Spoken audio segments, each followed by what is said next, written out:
Hello and welcome to Sticky from the Inside, the employee engagement podcast that looks at how to build stickier, competition-smashing, consistently successful organisations from the inside out.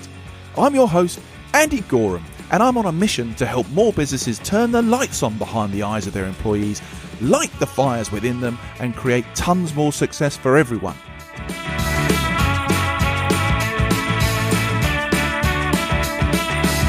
This podcast is for all those who believe that's something worth going after and would like a little help and guidance in achieving that. Each episode, we dive into the topics that can help create what I call stickier businesses. The sort of businesses where people thrive and love to work, and where more customers stay with you and recommend you to others because they love what you do and why you do it. So, if you want to take the tricky out of being sticky, listen on. Okay, I'm going to be very honest with you. Today's topic is something I've personally wrestled with bringing onto the podcast for some time now. To be honest, it's not a topic I know tons about, but it is beginning to affect my family. I know many people who are touched by this topic, and as they get older, I'm sure it's going to affect them even more. At the same time, I'm embarrassed to say it took me ages to get the link to this topic and the podcast subjects of employee engagement and workplace culture. It took my wife less than a second.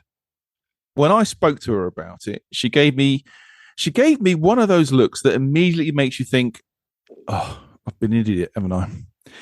And I'm sure I'm not the only one who's had one of those looks.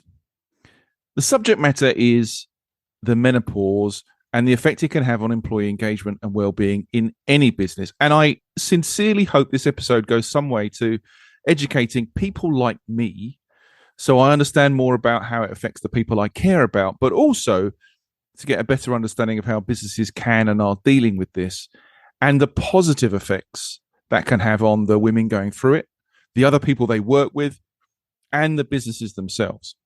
After all, 52% of the working population are affected by this. So it actually feels like a complete no-brainer as to why we should be talking about it on here, which makes me feel even more stupid for waiting so long.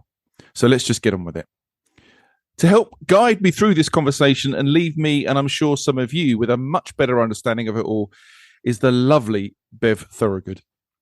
Now, Bev is a menopause specialist trainer and is breaking down the taboo of the menopause in the workplace and raising awareness for employers, managers, and colleagues in dealing with it. And today, we're going to get under the skin of the menopause, what it is, how it affects you, and why it's important for more businesses to understand this stuff and the benefits of doing so. Welcome to the show, Bev. Oh, Andy, thank you so much. It feels like a long time since we've had a chat, so it's lovely to be here. Thank you. It does. I mean, you are to blame for me having a podcast. You taught me the nuts and bolts of putting this sort of stuff together, for which I am eternally grateful. And it's just nice to have you on here to talk about a topic that I'm a bit of a numpty on, and you are clearly an expert on. And I mean, you've got in 2 weeks' time, you've got a TEDx talk coming up on this stuff. So I feel really privileged to get you on here. Oh, thank you. It's interesting though, because I still sort of quiver a little bit at the word expert, but you know, I think so many of us think, especially women, think oh, I should know about this. But the truth is, Andy, we don't get taught about it any more than men do. So when it does hit, for many of us, we're just clueless. So, you know, it's not your opening lines there about, oh, you know, I feel like I don't know enough about this and feel a bit ignorant to it. You're not alone. Most of us across the board, all genders, have the same lack of understanding. I can see that. I don't know whether it's because it's a bit like, you know, when you go and think you're going to go and buy a car and you've never seen that car on the road before, then all of a sudden you see loads of them everywhere. Because this is now affecting my family, it feels to me like all of a sudden in the last maybe 2-3 years, this topic has really come to the fore. Am I just sort of putting 2 and 2 together at 5, or is there now a groundswell behind this? I think there is a groundswell. I've been in this arena now for coming up to 4 years. Mm-hmm. And I would say there's definitely been a bit of a sea change in how people are talking about menopause, the amount of conversations being had. The media is talking much more about it. We've had, people like Davina McCall and her couple of documentaries, and Mariella Fostrop a couple of years ago. So it is moving, and I get the car analogy. And I have to sometimes stop and take a step back and think, actually, everywhere I look, people are talking about menopause. But then that is my day job. That's what I talk about all of the time. But I think there is a change, and I'm feeling it in the fact that when I do mention what I do for a living, I don't get that same rabbit in the headlights look that I used to get. Mm-hmm. People are more, okay, I've seen a lot about menopause at the minute. Tell me more about what you do. And there seems to be more of an openness to go there. I would say that has to be true. The temperature check on this is that, you scroll through LinkedIn now, I would say maybe 1-2 in 2025 posts to have some kind of link to, maybe not necessarily menopause directly, but associated wellness and what have you. I think that's definitely the case. Before we dig into you guiding me through some questions to help me and the audience understand, I sort of said you were a menopause specialist trainer. So what does that involve, Ed? What happens in your day to day? What are the sort of things that you're doing, and what are, I guess, the things you're really focused on at the moment? Yeah, so I'm a trainer by trade, if you like. So I spent the last 10, 15 years of my working career before I gave up work because of menopause, funnily enough, in the learning and development world. So basically, my business is specializes in menopause awareness training for businesses. And the reason I do that is because, and I'm sure we'll talk about some of the stats, an enormous number of women are doing what I did and leaving their career because of the impact of menopause, often not realizing that's what it is, not asking for or getting the support that they need within the workplace. So I guess my raison d'etre, if you like, that the core reason why I do what I do is to raise awareness. Because without awareness and understanding of the problem, if you don't know there's a problem, you can't fix it. Right. And I think a lot of the time, it's not that businesses are particularly bad at supporting people through menopause. It's just not something that's ever come up before. So they're not aware that there's a problem. And I don't think many people, when they do leave the workplace because of menopause, actually say that is the reason. I certainly never had an exit interview in which I said, I'm leaving because I'm struggling with menopause. So we've got this sort of exodus of valuable talent leaving the workplace because of an issue that if we were more aware of it, had greater understanding, better tolerance, we would be hanging on to that talent. So I guess in practical terms, what do? I deliver training. I raise awareness through training interventions for everybody. So we have specialist trainings for line managers and for female colleagues who are experiencing symptoms so they can take some control of their own well-being. I also talk to HR teams about what they can do to support the menopause conversation within the workplace. How do they embed a culture where it's okay to talk about menopause? And we offer, so I guess the kind of lunch and learn webinar style trainings for all employees to just give that sort of high level overview of what is it, what's the impact, how do I recognize it, and what can I do to support colleagues. We also run a Menopause Champions program, which is a 6-month supported program where people from within an organisation are nominated or they volunteer to be menopause champions in much the same way, I guess, you would have mental health first aiders. They're there to be that kind of first point of contact, that listening ear, that conduit between management and the people on the shop floor, and kind of carrying the conversation on. And finally, we've just launched our e-learning. It sounds like a big plug, doesn't it? But one of the biggest issues we have in terms of getting buy-in around understanding what menopause is trying to encourage managers that it's an important enough topic that they need to take time away from their day job to learn about. So our workshops are normally 3 hours long, which is great because you get loads of engagement and you get an opportunity to really embed what it is and think about, well, how does this apply in my team or in my sort of area of responsibility? But we did recognise that 3 hours is a big chunk. So we've just launched. We've worked with the L&D team at Channel 4 to create this e-learning module, which is just 30 minutes on demand. You can kind of sneakily go and do it, and nobody needs to know you're doing a menopause training. And we've kind of condensed the information that they need into that. So training is the short answer to your original question. What do? We train. I mean, that's why it's great to have you on here, because this is a topic you don't have a problem talking about. And there's more to it than just delivering training, I know. I wrote down 3 words while you were talking, which I think might help us sort of frame some of these conversations, and we'll maybe start with some stats and what have you. But the sort of 3 things that came out for me were retention, that link to retention, which is another stupid no-brainer reason why you should be here.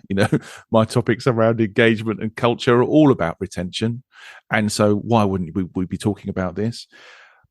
Conversation, I think, is another key word, and the one that I've written underneath that is confidence, because I think, to your point, actually being confident, feeling equipped to even have this conversation or be able to respond to someone who's been brave enough to come forward and said, I'm really struggling with this. What can you do?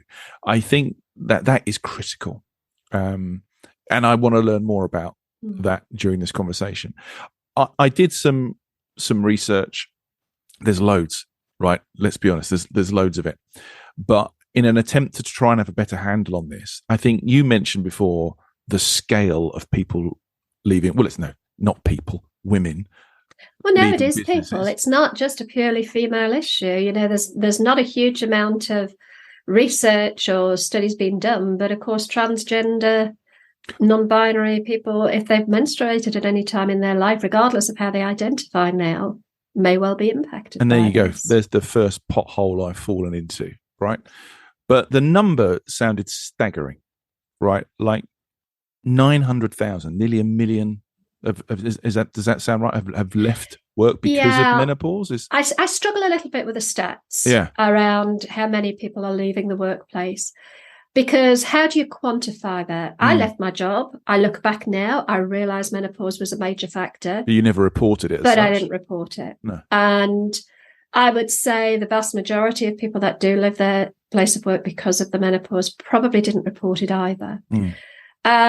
900,000, I would say, wouldn't be an unrealistic estimate, but I think it's very difficult to quantify. So that came from a report done, I think it was done by an organisation called the Menopause Experts, alongside some other organisations that kind of got together to do this study. But the Fawcett report came out quite recently, and I think that talked about 330,000. Now, that's quite a big difference, 330,000 to 900,000. Do you know what? It really doesn't matter if more than one person is leaving the workplace because they don't feel supported through what is in reality a natural life stage. That's a problem we need to address. The fact that it is much, much bigger than that just makes it more urgent. It's likely to follow the sort of iceberg model, isn't it? We'll get the reported number, the big number affected underneath is going to be a lot bigger. I also read a stat, and again, call me out if it's bogus or wrong, but women dealing with the menopause are the fastest growing workforce demographic at the moment. Yeah, so I think there's something like 4.4 million women over the age of 50 in the workplace. We are a growing sector of the workforce. Now, menopause doesn't just happen to women in their 50s. And I think that's one of the key areas that we try and break down some of the misconceptions around this. Menopause is not a middle-aged woman's issue. It's a female issue. Let me just backtrack on that, as I've just contradicted myself. In the main, it's a woman's issue, but it doesn't just affect women of a certain age. However, about 95% of those who reach menopause will be between 45 and 55. And we know that women over 50 are the fastest growing sector of the workforce and are likely to continue working until they're probably 67 to retirement age, if not beyond. Why? We are an aging population, but we're aging to the point where we want to continue adding value to the world for longer. So it could be much later than that. So we are going to see more and more women working through their menopause transition and beyond it. And it's a bump. There are a few bumps in the road, shall we say, in that menopause transition, which can be sort of 5, 10, 15, maybe even 20 years long. So it's quite a significant bump in the road. But if you consider that we've got people who are maybe coming into the workforce, 18, 19, yeah. working right through until they're 68, 70. It's not that big a transition in the middle. Don't know where that came from. In the middle. So if we can support women to be able to continue to add value to the workplace, it just makes sense. It makes economic sense. It makes social sense. It makes every kind of sense not to lose those women when, most people are at kind of I don't want to say the peak of their career in their 40s and 50s, because I think that suggests that it's all downhill after that. And I don't believe that's the case.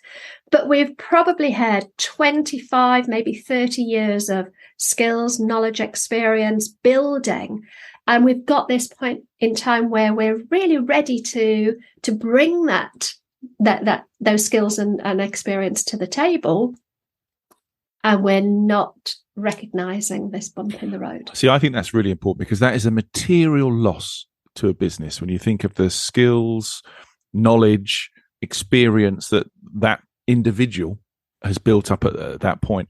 Again, I read somewhere that on an average salary of 30 grand, say, losing that woman at that point to menopause or other things likely costs about 25 grand to replace in terms of experience, training, getting someone up to speed, all of that kind of catch up, right? Well, I've heard a different stat. So I've heard it costs on average 213% of a person's salary to be able to replace them.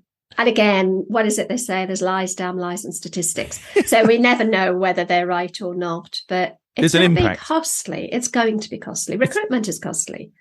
Yeah, and I think the point being at this life stage and in general in someone's career point, mid-40s, 50s, there's a lot to replace.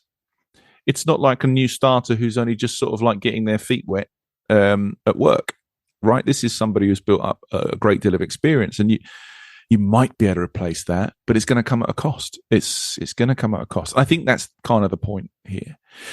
I wonder whether we can just maybe look at some basics for us, right? So I guess there's two things I would like to try and understand and cover.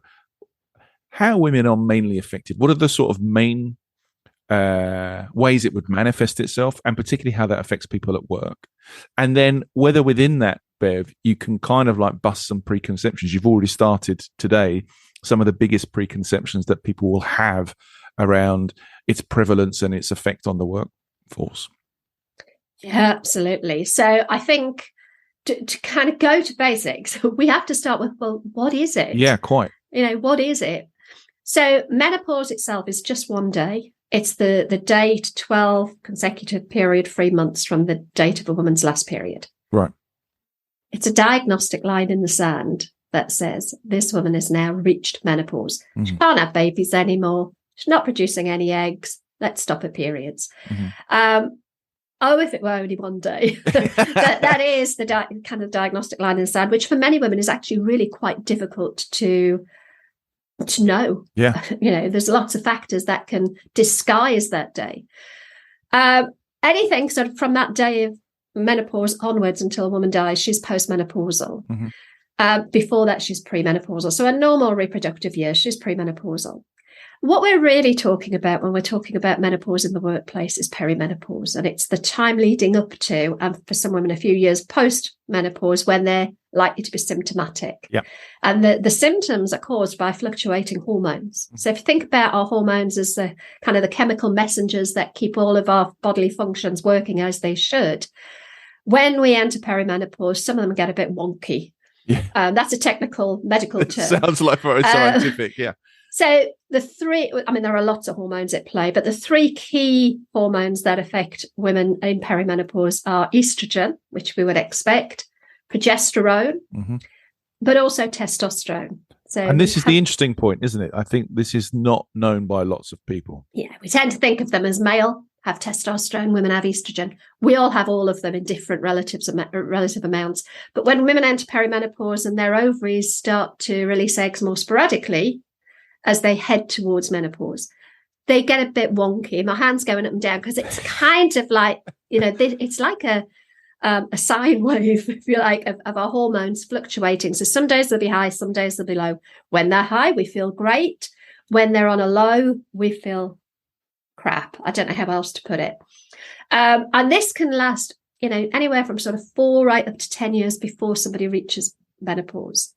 So the average age in the UK, if you believe in averages, for a woman to reach menopause is 51. I want to throw that number out the window because there are so many variables. But in general, women will get there between 45 and 55. But about 1 in 100 go through it under the age of 40. And about 1 in 1,000 under the age of 30. So it's definitely not an age thing. No. So when you were talking about misconceptions, the idea that it's an older woman's issue is it's bunkum. Yeah. It can, and most women will start to feel the impact of perimenopause somewhere in their sort of early to mid 40s, and it kind of ramps up as they get closer to 50s. In terms of how that manifests, there's no one size fits all. You can't say women in perimenopause will experience this or will look like this. There are more than 40 symptoms related to menopause.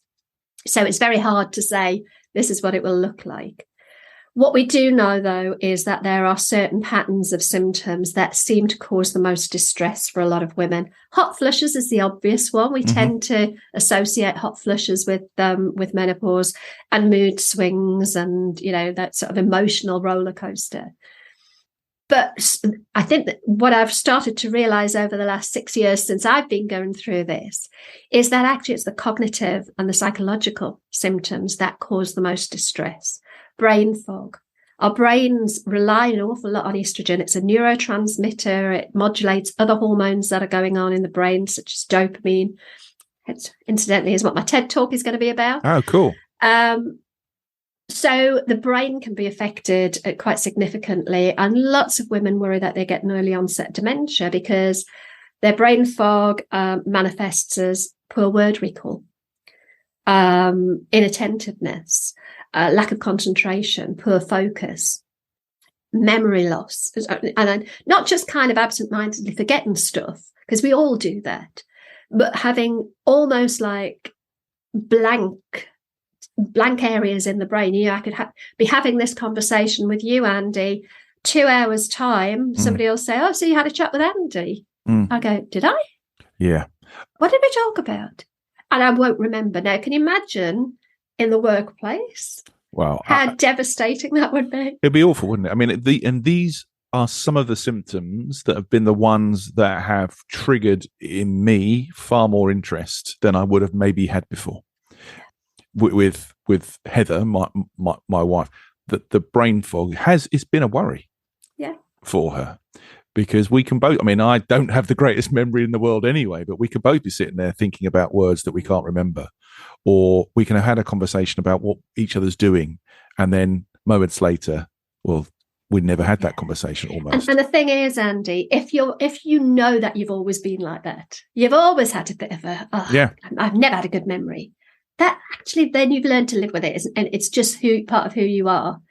If you've always felt like your brain was really sharp, like you had your memory was always on point, that you never had, anxiety around some simple things like getting in the car and driving down a motorway, and all of a sudden you're seeing changes and you don't know why they're happening, that's when it becomes problematic. That's unnerving. Isn't it? Massively. So many women tell me, and I get this myself from my own experience, you think, am I getting early onset dementia? What's going on here? I should be able to remember this sort of stuff. I can't, I've always been able to juggle loads of tasks at once and stay on top of everything. And I could go into meetings and I'd have everything I needed in my head. And now I'm making notes on notes on notes because I'm really worried I'm going to forget something, and you're second guessing every decision you make. Imagine what that does to your self-confidence, your self-esteem.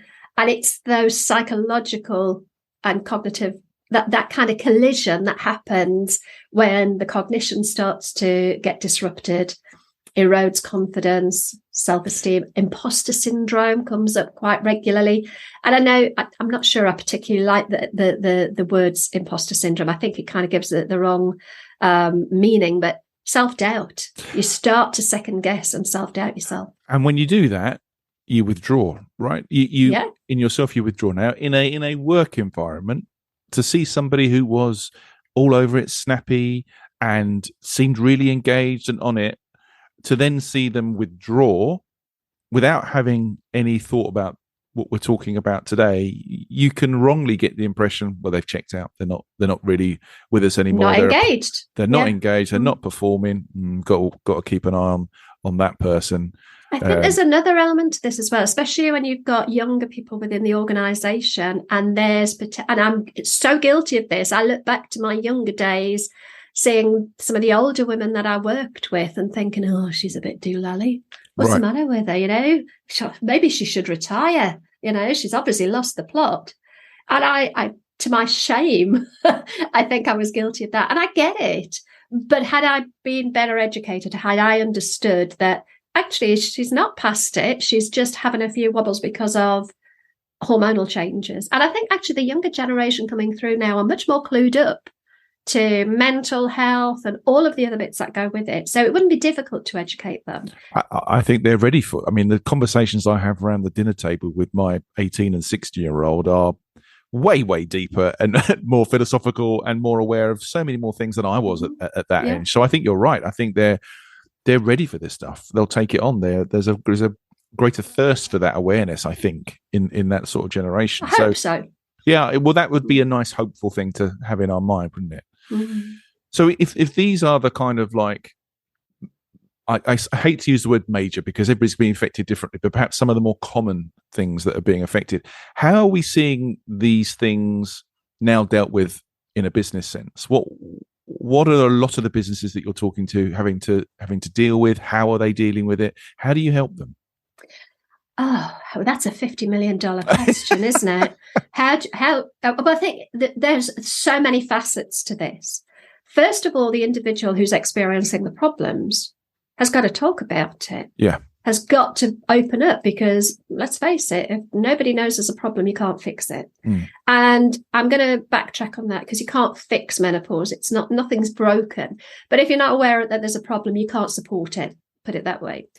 So in order for people to feel comfortable to open up about what they're going through, you have to have a culture where they feel safe. Right. And where they're not going to fear that it's going to be in any way career limiting, or that they're going to be disadvantaged in any way or ridiculed. Or, I was talking to somebody the other day who had a conversation with her manager, a male manager, unfortunately, and she was trying to explain to him the brain fog and the impact it was having on her work. And his response was, well, I hope you don't think you can use menopause as an excuse. Well, he actually said that. Yeah. What, in today's world? Yeah, it still happens, and she left feeling even kind of more concerned and worried that she's got she's struggling, and she daren't speak up about it because it's not going to be received well. So I've lost my train of thought. That's menopause for you, Andy.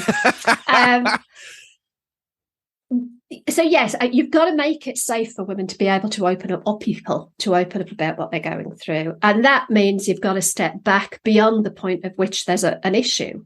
You can't wait until somebody's got an issue to start putting in place a culture that makes it safe. So I think organisations really need to look, certainly from the top down, I think it's got to come from the senior management, senior leaders saying, we recognise and we appreciate that there are issues that some of our employees will go through as they go through the menopause transition. And quite honestly, if they don't, they're short-sighted, because we've already spoken about the kind of the exodus of women leaving the workplace. How do they do that? I think it's got to start with understanding and awareness and education. Yeah. It's got to be, let's understand the issues. Let's look at our systems, our processes, our policies. Are they menopause friendly? I'm actually not a huge fan of policy. There's definitely a place for a menopause policy, but I don't think it has to start there. In fact, I would say it definitely shouldn't start there. I think you can look at your existing policies, absence management, performance management, ED&I, look at all of those, your well-being strategy. Is it menopause friendly? Look at those policies through the lens of menopause symptoms. I was just going to say, without wanting to sound like a complete idiot, when you say menopause friendly, what is it that you really mean by that? I suppose that's a really good question. I suppose I mean creating an environment where somebody who is experiencing menopause-related symptoms can get the support and the help that they need. Right. Without having to jump through hoops, without having to face the embarrassment of saying, I've got this problem. Yeah. Where it's just a normal conversation. Look, I've broken my ankle. I need to be able to have a workstation where I can put my leg up. We wouldn't think twice. We need to be able to have an environment where it's safe to be able to say, I'm struggling with menopause symptoms. This is the support that I need. And in reality, most of that support is fairly easy to put in place. We've got the obvious things like localized cooling, giving somebody the opportunity to get a desk fan. Not everybody who's going through menopause works at a desk, but it could be looking at uniform policies. It could be looking at working times, so start and finish times, flexible working, work from home. COVID's done a huge amount in terms of moving that element forward. But also just, maybe if somebody's really struggling with hot flushes, being able to take more regular breaks so they can go and find I like to call it a decompression room, where, or if somebody's feeling a bit overwhelmed or anxious, which is very, very common, they can take a step back, walk away. Because most of the time, there's nothing worse than having somebody who's menopausal on your team and everybody's walking around on eggshells. Right. So this is where I think, the menopause friendly environment is, okay, we recognize you're having an off day. We're not going to walk around on eggshells. We're just going to say, do you know what? Go and take a break. You're getting overwhelmed. Go and take a break and come back when you're feeling more like yourself. Where you can talk about it. I think you mentioned conversation earlier. It has to start with making it easy that's my dog, sorry. Making it easy to have conversations. I think that eggshell thing's important as well, though, you mentioned on the other side. So take someone like me in my career as a manager or as a leader.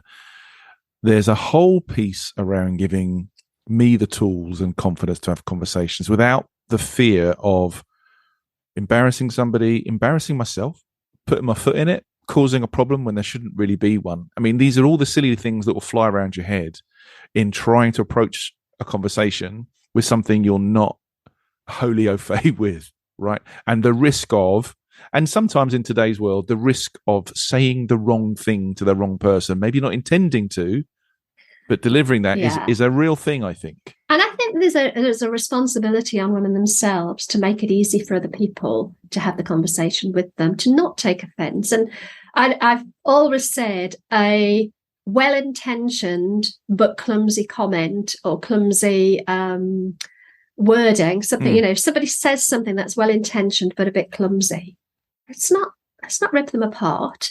Let's recognise that this is an uncomfortable conversation, and us being offended by somebody's maybe misguided choice of words, as long as it's not coming from a place of ridicule, there's a very different, of course, sort of thing going on there. But if somebody's genuinely interested in trying to do their best to support you, and they just happen to use a bit of terminology that on a better day you'd probably want them to use different wording, let's not shoot them down in flames. Let's make it easy. But I think we have got we've got an awful lot to unpick and unravel and kind of reverse. The whole, I don't even remember the Les Dawson when he's dressed as Ada. I can't remember. Yeah. So hooking up the boobs and that stereotypical middle-aged woman, menopausal woman. We've got to unpick that and get away and I think that's where the offense is often taken, is that you're implying I'm old, you're implying I'm past it. We've got to kind of, as women, have to get over that, but also we've got to recognize that there's a whole load of societal stuff that's already built up that we've kind of got to unpick as well. I totally agree with that, but I think I would always want to advocate and stand on a soapbox for a human leadership style nowadays. I just think that is befitting of the people who go to work, the people that are in your care. So for me, this is an extension of that human leadership, of taking an interest in someone's welfare, in being authentic and genuine with them, and doing whatever it is you need to do to enable them to bring their best self and give you their best effort, right? I mean, I think it's an extension of that. And I think, it comes down to respect, having respect for the fact that we are different. And whilst you might not understand or ever experience what somebody's going through, you can still have empathy. I talk about the 3 C's a lot. I talk about communication, which everything starts with communication. Of course it does. It feels cliche, but everything starts with communication. If you don't have the conversations, and let's face it, if you're a manager, part of the reason that you're paid as a manager is to occasionally have to have uncomfortable conversations. You can't get around that. So the conversation has to be had, the communication has to happen. But if it can happen from a place of curiosity and compassion, they're my 3 C's: communicate with curiosity and compassion. It takes a lot of the pressure off the line manager to be the expert or to have all the answers. And, curiosity for me is, I don't understand everything. If you came to me with a man issue, I'm not going to understand it, but I can find out. Tell me more about that. Tell me how that's impacting you. What sort of things can we do to support that? Ask questions. Don't try to fix things. I think sometimes managers, and I get it, they're problem solvers, and they feel like there's a problem that needs to be solved. Menopausal women aren't a problem to be solved. Do you know what I mean? We're not a problem to fix. But asking questions, getting curious rather, and coming at it from a place of compassion. So, I try to understand and empathize with what somebody's going through, and not judge, not, questioning your own assumptions. Self-awareness should be, self-awareness in a manager should be inherent, really. If you're not aware of your own assumptions and your own biases, it's going to be very difficult. And we all have biases, don't we? We all do make assumptions, but having that willingness to ask questions and find out is so important. So yeah, my 3 C's. I love that. I really love that. And it does end up coming back to exactly what you say, and the self-awareness piece for any manager in any situation is incredibly important, because you need to understand your impact on the world, as well as how you can better influence other people, right? That's a lot of the personality stuff that I end up doing. Sometimes those are the biggest light bulbs that go on for people. It's like, oh, I had no idea. That's not what I meant. Well, it might not be what you mean, but that's how you're perceived. Yeah. And I find that fascinating. We talk a lot about diversity in the workforce, and we think about race, and we think about gender, and we think about those sort of normal kind of diversity issues. But we often don't think about the fact that we just have diversity of perspectives. We have diversity of, neurodiversity. We don't all think the same. And I think when it comes to kind of menopause, staying on topic here, there's a diversity of how people will experience menopause as well. So even if you're, we tend to focus on male managers don't get this, they need to know more. Actually, if you're a woman and you've gone through menopause, you've only got your own experience. You've only got your own perspective. So even then, you've got to get curious. You've got to be asking what the other person is going through, and put in support for them in a kind of on a case-by-case basis. What do you need? What would help you? I think that's incredibly interesting because you do end up stereotyping, don't you? You know, well, I've done it, therefore that's what you're experiencing. It's the same as that self-awareness piece. So what should businesses be doing then, Bev? Yeah, I think, raising the subject, making it easy to talk about the subject. So, there are kind of best practice measures. So having a policy or guidance documents, awareness training for all employees, particularly line managers, helping managers to feel confident to have the conversations, but also looking, as I said earlier, looking at their policies, looking at their systems and processes, making sure that they're not detrimental. There's a legal obligation here, from the health and safety point of view, we need to be making sure that processes and systems aren't unsafe for those experiencing menopause. Now, that's a big one, because actually, if you've got women who haven't actually said that they're having a problem, so I'd say look at all of your tasks, especially safety critical ones. Just have a glance at it through the lens of menopause symptoms. And most of them won't be just menopause. If you've got somebody who's, I don't know, using a piece of machinery or driving a vehicle where there's a safety implication, and you've got somebody who's had a really, really bad night's sleep, night sweats, wake 5 times in the night, absolutely exhausted, and come into work, you'd make an assessment of that person and their safety to go and handle that bit of machinery or that vehicle. That's not just menopause. You get a man who's just had a brand new baby. He's probably going to have similar issues.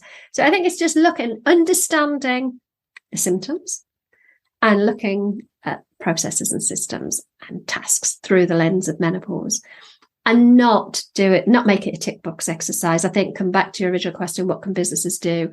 There's an awful lot of, let's do a lunch and learn. Let's put a webinar on. Okay, we've done that. We've done menopause. No. Well done. And we've got World Menopause Day coming up on the 18th of October, and lots of organisations will be raising awareness of menopause on that day, and that's brilliant. I'm absolutely not suggesting that shouldn't happen. But women aren't menopausal for one day a year. No. So it has to be a conversation that's continued. And I'm working with some businesses that are doing amazing things in terms of really, really understanding how their industry might support or be a barrier to somebody who's going through menopause. And they're embedding menopause champions within their organisation so that they can use internal resources to keep the conversation going. They're putting together employee resource groups and things specifically around menopause, sometimes broader than that. And the BBC are doing some great work around just life issues. How can we support people as they're going through their life? Because let's face it, as humans, we have complicated lives, and sometimes we need more support than other times. So I think it's the things that I think businesses can do more than anything is raise awareness and keep the conversation going. Perfect. I've come to this point in the show now, Bev, that I call sticky notes. I'm asking you now, if you could, to try and summarize your best 3 pieces of advice for anyone thinking of dealing with this at work, that they could stick on 3 little Post-it notes and take them away. I don't think there'd be tips, but I think there'd be 3 areas to concentrate on. Great. So on my first sticky note, I would have emblazoned in big letters, educate. Educate your staff, educate yourself. If you are a woman going through this or a person going through this, educate yourself. If you're an organisation, educate your people. Second sticky note would be advocate.